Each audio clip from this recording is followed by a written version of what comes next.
what's happening with Chinese buying, the Chinese government or Chinese nationals buying farmland, and I've got a map, if I can find it, of where they're buying this land, and it's around U.S. military installations.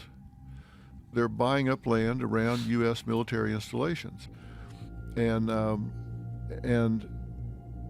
so when you look at the amount of land that they're buying, it's not all that much. I mean, it's a lot of land, but given as much land as there is, it's like maybe less than 1%. But when you look at it strategically around military installations, it's really concerning, and then when you look at what's happening at those military installations that they have land around, like B-2 stealth bomber training, drone training, and all, it's very, very troubling. God, it's so strategic where it's all placed. Yeah, if I can get a hold of that map and show it to you. It's kind of crazy that the United States has been invaded. And when did that start? With the purchase of farmland? You know, it's been going on. For how long? Like when did it? So this is talking about. Son owns 40% of Chinese-owned land in the U.S. He owns over 100,000 acres of land in Valverde County, Texas. Although his two companies, Brazos, Highland Properties, and Harvest, Texas, through his two companies. His purchases in 2016 and 2017, his plans to build a wind farm, as well as his purported ties to Chinese military, drew scrutiny in Texas several years after his acquisitions. He ultimately was denied permission to proceed with his wind farm plans. So they own the land, but they won't let him proceed with the wind farm. Yeah, and they're building a wind farm where it's not very windy. But it does butt up against a strategic military installment. What a coincidence. This is the best land that was available. Yeah. Sorry. So, how would that be possible here under logical laws? Because in China, you can't do that. They're smart. You can't just buy their land. We absolutely cannot buy farmland there. No, you can't buy their businesses either. Now, we had a man on talking about this, a farmer, and he said they also own the grain elevator where we sell our grain.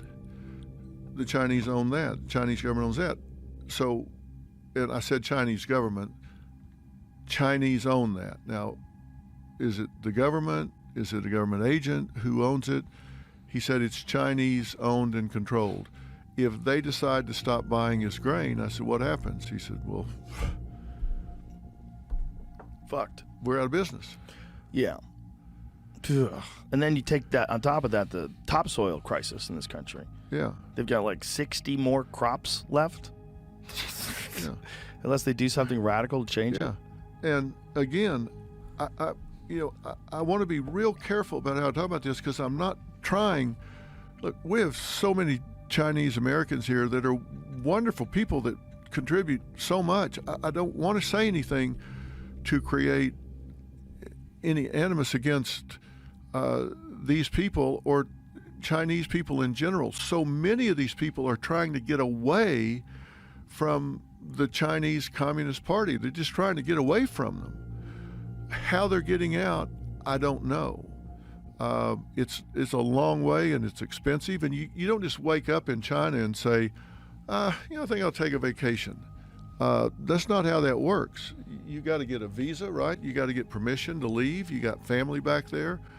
I don't know how they're getting out, but I know that we've got an awful lot coming across our southern border, and when military-aged Chinese men are showing up at the border, and it's mostly in California where they're showing up, and it's an awful lot.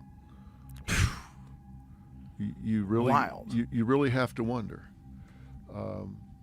You really do have to wonder. Did you ever think you'd be in a position where you'd be talking like this?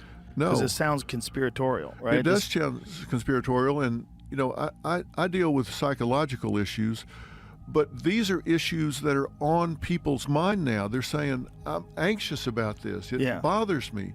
I feel like my family is under attack here.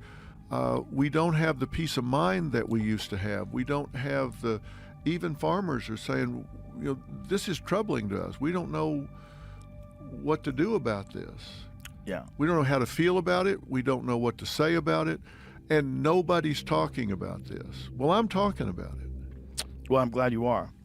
Because if not, we'll be talking about it when it's too late. And we'll be saying, how the fuck did we not see this coming? And what I want is, I think if people will start talking about it, people will hear us talking about it and say, these aren't crazy conspiracy guys. These are pretty commonsensical guys that are saying, we should just ask the questions. We should be asking, why isn't anybody asking the questions? And we're not the only people asking the questions, but we're certainly have big microphones to be asking the questions with. It's just a complete failure of corporate media that they're not asking these questions. Yeah, and that is the entire reason that I did this network, Merritt Street Media. Robin, and I was sitting at our kitchen bar at our house in California, and I was flipping back and forth between different news networks, and I was getting so frustrated. I said, why won't somebody just tell the truth? Why does everything have to be spin? Why didn't somebody just say what's happening and let us do it? The media just won't say it straight. And she was sitting there eating, she didn't even look up. She just said, well, you are the media. And I thought, yeah, well, and she said, you have a bigger audience than those last three combined, so why don't you do something about it?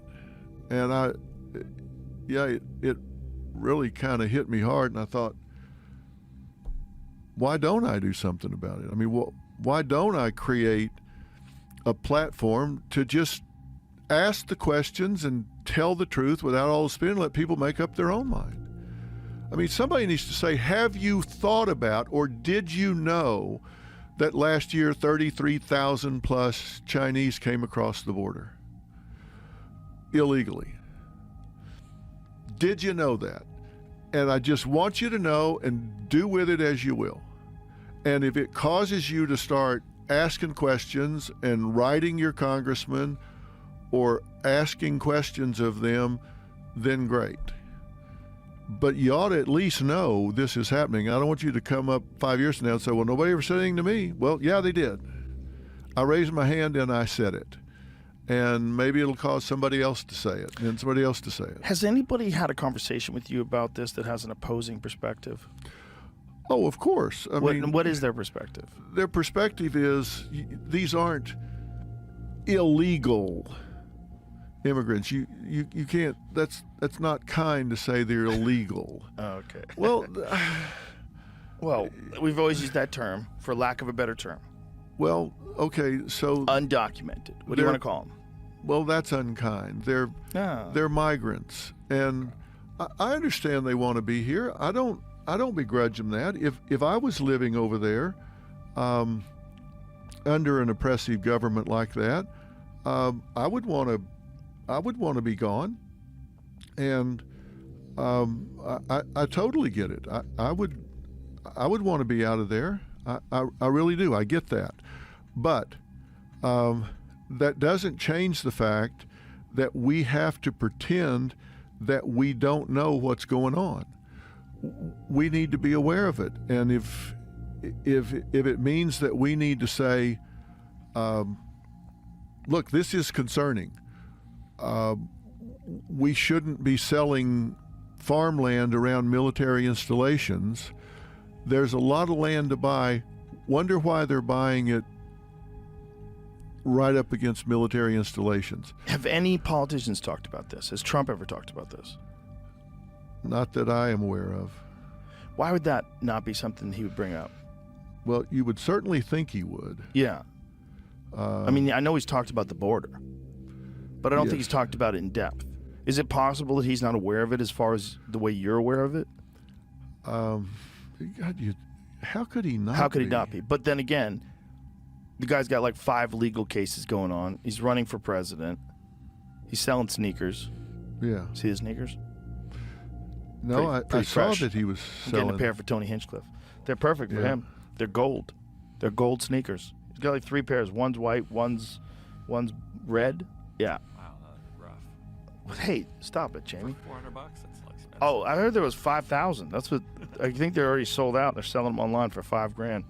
Because we were gonna wear them for Sober October. Okay, Look at those things. Look at these monstrosities. Look at these things. Oh wow! You're gonna get a pair? Oh hell yeah! I can see Okay. Dr. Phil rocking a Trump gold. How do shoes. I airdrop something to you? Oh, here we how go do you again. come up? It'd be like Jamie's MacBook Pro, Got MVP. it. Got it. Bam. I just airdropped this to you. It says waiting. Okay. What is this? This is this map with the military installations. You got to look at this. Is it similar to what he just showed? No. Jamie just showed where the farmland was. Yeah. So This is different. Look Okay. at this. So there's the military. That's the farmland. There's the military installations on top of it. Oh wow. That's crazy.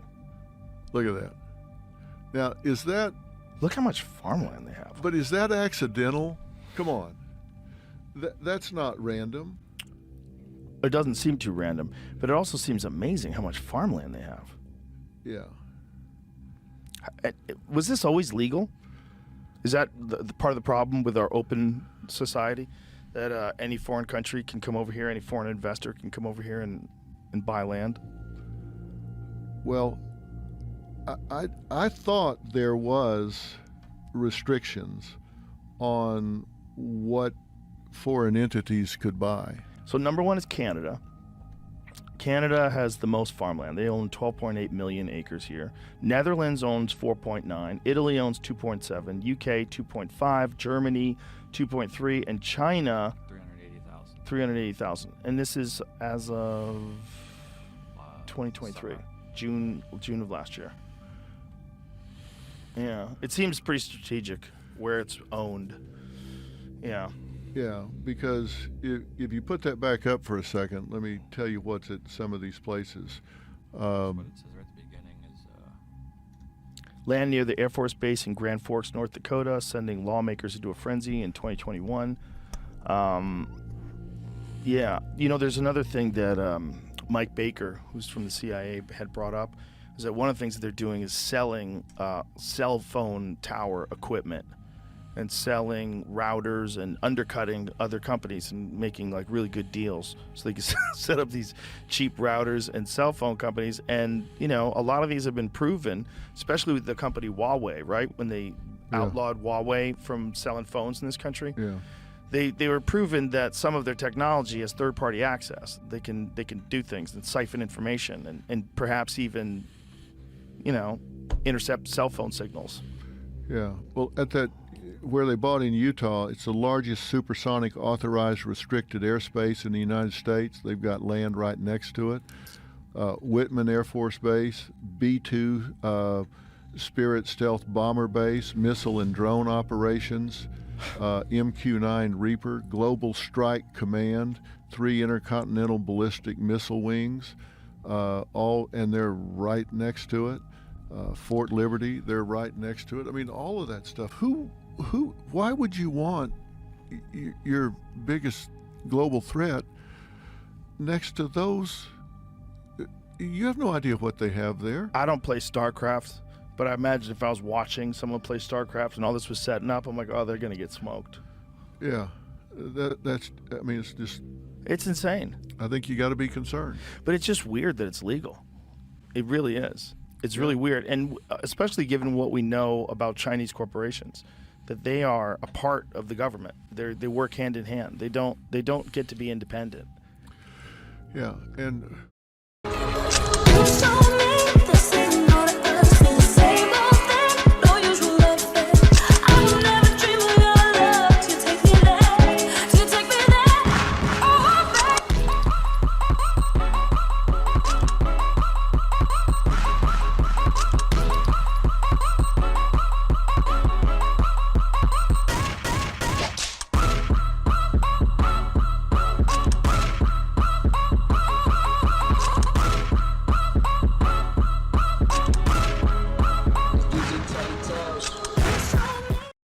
still, lawmakers from both parties want to limit purchases by Chinese companies, especially those with ties to the Chinese government, which is all of them, and individuals.